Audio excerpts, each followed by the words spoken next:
con sus unidades de trabajos y sus cantidades y sus precios unitarios. ¿Sí? El anexo D, que es el programa de ejecución de las actividades y el programa de seguimiento.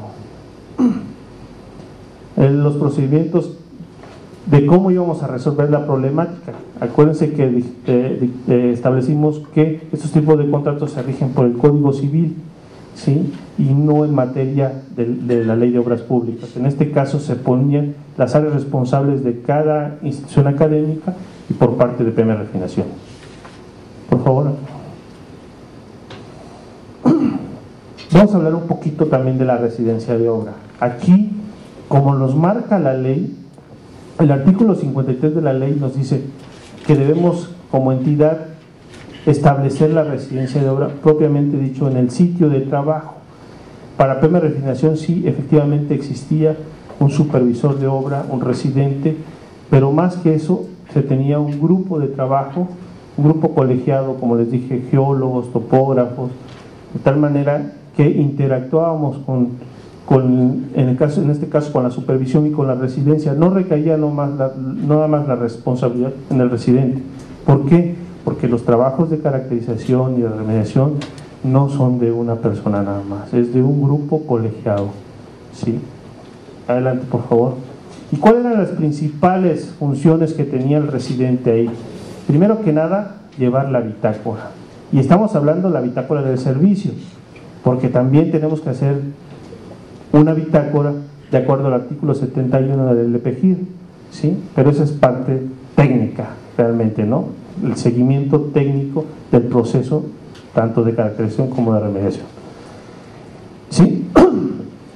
El segundo, verificar que las obras se ejecuten conforme a los términos del contrato. Lo que está pactado en el contrato es lo que tenemos que supervisar, ¿sí?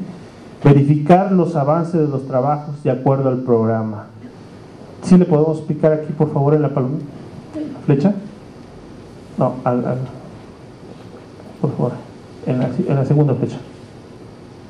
Sí. Nosotros elaboramos programas de trabajos, ¿sí? En este caso estamos hablando de una ruta crítica, que es un método que utiliza en Estados Unidos para llevar el seguimiento y control de obra, donde establecimos cuáles eran las fechas límites precisamente para concluir la remediación.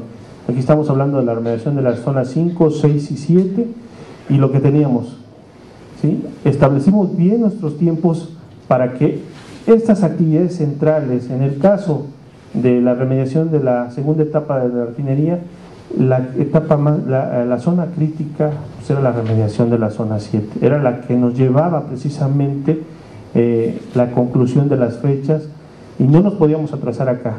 Podíamos atrasarnos en la remediación de la zona 6, teníamos todavía un colchón, ¿sí?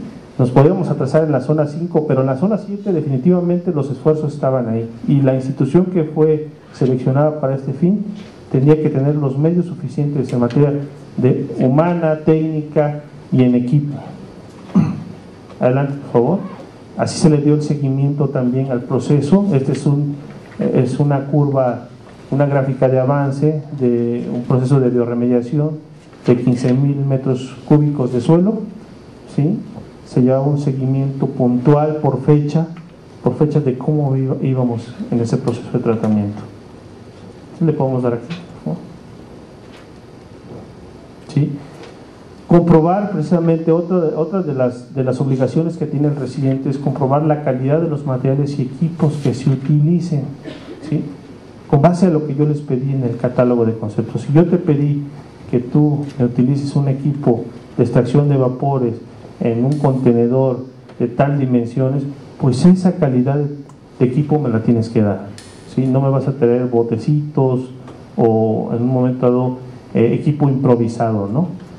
Yo voy a supervisar de lo que te estoy pidiendo, tú me lo tienes que dar. Darlas a la contratista, en este caso a las instituciones académicas, las instrucciones por medio de la bitácora. Nosotros llevamos una bitácora, como ya lo vimos en la primera parte, la cual nos sirvió precisamente como instrumento legal para dar las instrucciones, ¿sí? Mantener actualizados los planos. Nosotros en los trabajos de caracterización pues con base a cómo iban saliendo los resultados precisamente de los análisis de laboratorio, de los muestreos, se llevaban y se hacían los mapas de su concentración, se actualizaban día a día conforme iban llegando los resultados, ¿sí? Revisar las estimaciones por trabajos ejecutados. Yo creo que esa parte también es fundamental porque tuvimos que hacer escuela con todas las instituciones, o sea, las instituciones académicas son especialistas para realizar actividades, pero en cuanto a la contratación, a la ejecución, al proceso administrativo de un contrato se les complicó mucho. Tuvimos que aprender juntos con ellos, enseñarles en alguna manera cómo cobrar también, porque se les dificultaba muchísimo. Nosotros siempre le decíamos, el que no sabe cobrar no sabe trabajar, esa parte, y le picábamos por ahí la cresta y se ponían las pilas, porque era parte importante, ¿no? En este caso también verificar la terminación de la obra y firma del acta de recepción. Todos los trabajos que se hicieron en la exrefinería pues se tienen con su acta de terminación del proceso tanto de caracterización como de remediación. Así se establecía el finiquito del contrato y se rendían los informes que requerían precisamente nuestra área administrativa en materia de un seguimiento físico del proyecto. ¿Sí le damos acá, por favor? En esta parte yo creo que es importante y es lo que se ha dejado de hacer con respecto a la supervisión de los trabajos.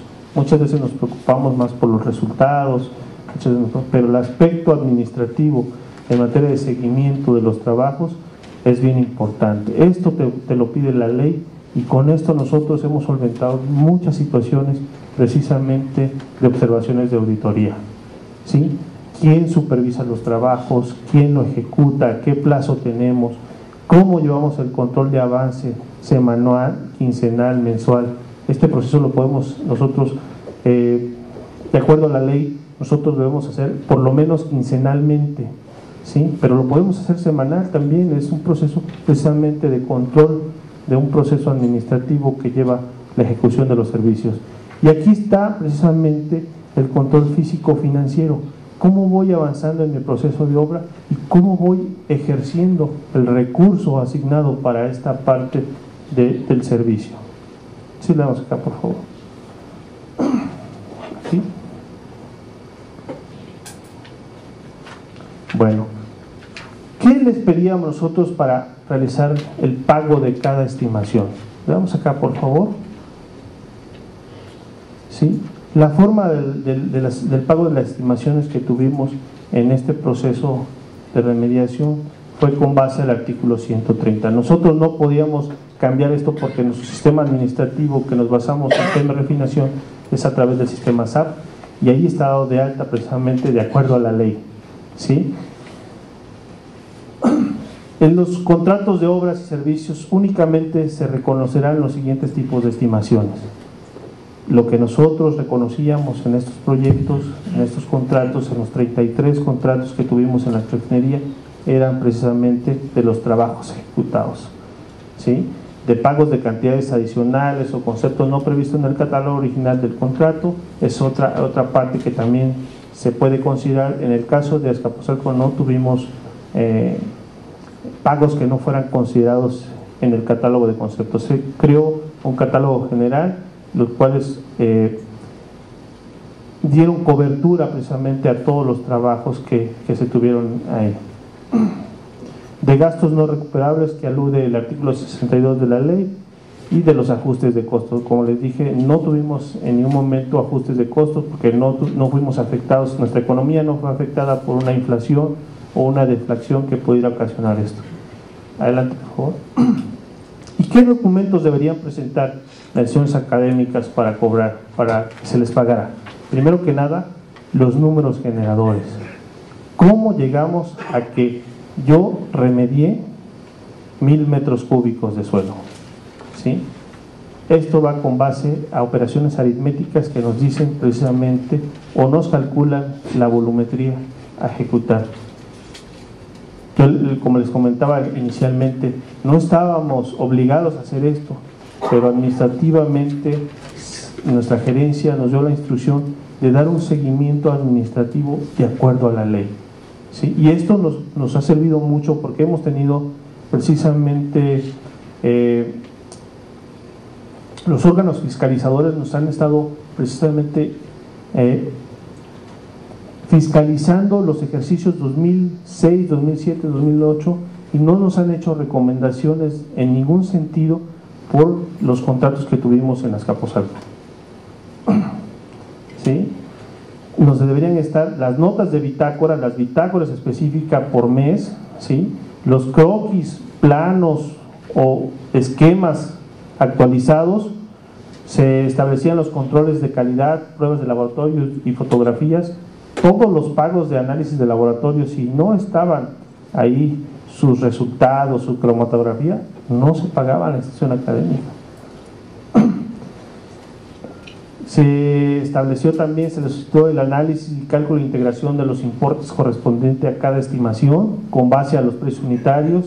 Se tenían las gráficas de avance de obra, tratándose también de precios de los contratos a precio alzado. No tuvimos, como les digo, no tuvimos contratos a precio alzado, únicamente un concepto que fue el concepto de la prueba piloto. Adelante, por favor. Normalmente, de acuerdo al artículo 54 de la ley, las estimaciones son ejecutadas a los 30 días de elaborado el contrato, ¿sí? Tenemos como fecha de corte la estimación 6 días naturales, el contratista presenta la residencia de obra y formula la documentación soporte, que son los generadores, la estimación, en 15 días naturales, y nosotros tenemos específicamente de 5 a 10 días para la revisión de estas estimaciones para proceder a su pago, y el pago, una vez ya autorizado por la residencia de obra, se da en 20 días naturales. Adelante, por favor. ¿Te regresas, por favor, acá? Sí, acá, por favor. Ok, otra vez. Bueno, otra norma aplicable. Ya vimos las normas, la que es precisamente la base de la contratación, que es la constitución política, la ley ordinaria, que es nuestra ley de obras públicas, y la reglamentaria, que son los reglamentos precisamente de la ley y el reglamento de petróleos mexicanos. Pero en dado momento, ¿sí?, como nosotros nos regimos con el procedimiento del artículo primero, que es a través del Código Civil, realmente se nos convierte en norma lo que es precisamente los contratos, la bitácora, las bases en el proceso de licitación, en el proceso de adjudicación y las políticas que en su momento se hayan determinado en el contrato mismo. Esa es la parte regulatoria que a nosotros nos marca cuando nos basamos en el artículo primero de la Ley de Obras Públicas. Pues no sé, esta es mi participación, estoy abierto a las preguntas. Muchas gracias, arquitecto.